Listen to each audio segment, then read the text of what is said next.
Hi viewers, very good morning. இது உங்கள்டமா prime எக்ஸலன்ஸின் உங்கள்டமா இப்பொழுதுடன் உங்கள்டன் இணைந்திருப்பது. ஆமாங்க, வர 28ஆம் தேதி டிசம்பர் 28, 2024 அன்று சனி பிரதோஷம் வருகிறது. எல்லா சிவன் ஆலயங்களிலும் சரி, சிவபெருமான் வீட்டில் இருக்கக்கூடிய மற்ற ஆலயங்களிலும் மிக சிறப்பாக அபிஷேகம் நடக்கும், ஆராதனை எல்லாமே நடக்குங்க. அன்னைக்கு நாம் என்ன செய்யலாம்? எனக்கு அதிகமான கடன் தொல்லை இருக்குது, எனக்கு நினைத்த காரியம் உடனே நடக்க வேண்டும் அப்படி என்றால் சனி பிரதோஷம் இருப்பதிலே மிக விசேஷமான பிரதோஷம்.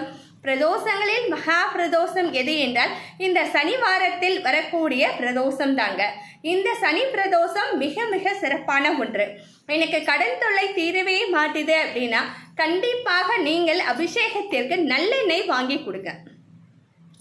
நல்லெண்ணெய் ஒரு பெரிய, அதாவது எல்லா காரியங்களும் நல்ல காரியங்களாக இருந்தாலும் சரி, இல்லை தித்தி கொடுக்குறோம், இல்லை மித்த இது இப்போ அடுப்பில் இறந்துட்டாங்கன்னா உடனே நல்லெண்ணெய் தீபம் போடுங்க, இத்தனை நாள் போடுங்க அப்படின்லாம் சொல்லுவாங்க இல்லையா, லைக் திஸ். அதை தாங்க நானும் சொல்ல வரேன். ஸோ அபிஷேகத்திற்கு, சிவனுடைய அபிஷேகத்திற்கு நீங்கள் நல்லெண்ணெய், நல்ல எண்ணெயாக வாங்கி கொடுக்கணுங்க. இருக்கிறதுல ரொம்ப காசு மாறானது அப்பெல்லாம் செய்யாமல் நல்ல எண்ணெய் வாங்கி கொடுங்க. அன்று உங்களால் முடிந்த அளவு பிரசாதம் கொண்டு நெய்வேத்தியத்தை நீங்கள் ரெடி பண்ணிவிட்டு அதை எச்சில் படாமல் ரொம்ப சிறப்பாக பயபக்தியுடன் சிவசிவா அப்படின்னு சொல்லலாம், ஓம் அருணாச்சலனே நமக அப்படின்னு சொல்லலாம், சிவாய நமகன்னு சொல்லலாம். எது வேணாலும் நீங்கள் சொல்லிவிட்டு அந்த அபிஷேகத்திற்கு அந்த நெய்வேத்தியத்தை நீங்கள் இட்டு அந்த கோயில் பூஜை செய்து கண்டிப்பாக வருகிற அனைவருக்கும் சிறிதாவது நீங்கள் தானம் பண்ணுங்கள். தானத்தில் சிறந்த தானம் அன்னதானம்.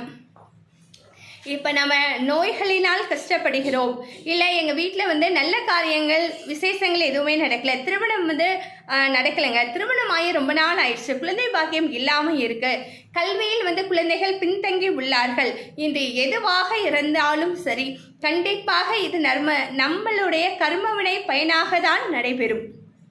சரிங்க, நம்மளுடைய புண்ணிய பலன் நம்மளை எவ்வாறு காக்கிறதோ நம்ம கர்ம வினைகள் அந்த ஊழ் வினையாக நம்மளை வருத்தி எடுக்கும் அப்படிதான் நம்ம முன்னோர்கள் சொல்கிறாங்க. இருக்கிறதுலையே ரொம்ப சிறப்பான இந்த பிரதோஷம், சனி பிரதோஷம் என்று நல்லெண்ணெய் கொடுத்துட்டு முடிஞ்ச அளவு நான் என்ன பண்ணுவேன்னா தயிர் சாதம் பண்ணுவேங்க. தயிர் சாதம் முத நாளே தயிர் ஊற்றி வச்சிருவேன். தயிர் ஊற்றி வச்சுட்டு எப்பயும் போல் தயிர் தாளித்து நான் அதை பிரசாதமாக நான் முடிஞ்ச அளவு 1.5 கிலோவிலேருந்து 2 கிலோ அரிசி எடுத்துட்டு பண்ணுவேன். பச்சரிசி நீங்கள் பச்சரிசி மாவு நீங்கள் அபிஷேகத்துக்கு கொடுக்கலாம், அது ரொம்ப நல்லது. தாமரை மலர்களால் பூஜிக்கலாம், அப்புறம் வில்வ இலைகளால் பூஜிக்கலாம், அரளி இலைகளால் பூஜிக்கலாம், வாசனை உள்ள அனைத்து வெள்ளை மலர்களாலும் சிவபெருமானை நாம் பூஜிக்கலாம். அதே போன்று நாம் பிரசாதமாக நைவேத்தியமாக வைக்கும் பொழுது வெள்ளையாக இருக்கக்கூடிய பிரசாதத்தை வைப்பது மிக மிக சிறப்பானதுன்னு சொல்லுவாங்க. ஃபார் எக்ஸாம்பிள் தயிர் சாதம், பால் சாதம் நம்ம கொடுக்க முடியாது, தயிர் சாதம், கற்கண்டு சாதம், அப்புறம் பார்த்தீங்கன்னா நெய் சாதம், இது போன்ற வெள்ளை நிறத்தில் இருக்கக்கூடிய சாதங்களை அன்னதானமாக நம்ம செய்ய முடியாது. அப்படி செய்யாவிட்டு நெய்வேத்தியமாக வருகிற பக்தர்களுக்கு ஒரு கரண்டி அளவு சாதமாவது கொடுக்கறதுக்கு நீங்கள் ரெடி பண்ணிக்கோங்க. என்கிட்ட எதுவுமே இல்லைங்க அப்படிங்களா, என்ன பண்ணுங்கன்னா ஒரு 30 ரூபாய்க்கு இல்லை ஒரு 50 ரூபாய்க்கு ஏதாவது ஒரு வெள்ளை கலரில் இருக்கக்கூடிய ஏதாவது ஒரு பிரசாதம், ஒரு ஸ்வீட் வாங்கி, கடலை மிட்டாய் கூட வாங்கிக்கலாங்க. கடலை மிட்டாய் வாங்கி 4 பேருக்கு, சின்ன குழந்தைகளுக்கு கொடுத்துட்டு வாங்களேன், அதை நைவேத்தியமாக வச்சு கடவுளுக்கு படைக்கலாமே. நம் கையில் என்ன உள்ளதோ அதை மனதார இறைவனுடைய நாமத்தை நாம் சொல்லி மனதார நாம் அன்னதானமாக இட்டால் கண்டிப்பாக அடுத்த பிரதோஷம் வராதற்குள் நம்மளை கடன் தொல்லையாக இருந்தாலும் சரி, மன கஷ்டமாக இருந்தாலும், மன சஞ்சலமாக இருந்தாலும் சரி, கண்டிப்பாக அனைத்துமே நிறைவேறும். இதை நான் செஞ்சுருக்கேன், எனக்கு ரொம்பவே நிறைய நடந்திருக்கு. நான் ஒவ்வொரு பிரதோஷமே செய்வேங்க. நான் எந்த வேண்டுதலும் வைக்கிறது கிடையாது. ஆக்சுவலாக நான் நன்றி சொல்லி கடவுளுக்காக நான் செய்வேன். இந்த வருகிற சனி பிரதோஷமும் சிறப்பாக நான் அன்னதானம் செய்ய வேண்டும், நைவேத்தியமாக இல்லாமல் அன்னதானமாக செய்ய வேண்டும் அப்படின்னு நான் நினச்சிருக்கேன். ஸோ நம்ம சிறப்பாக செய்யலாம்.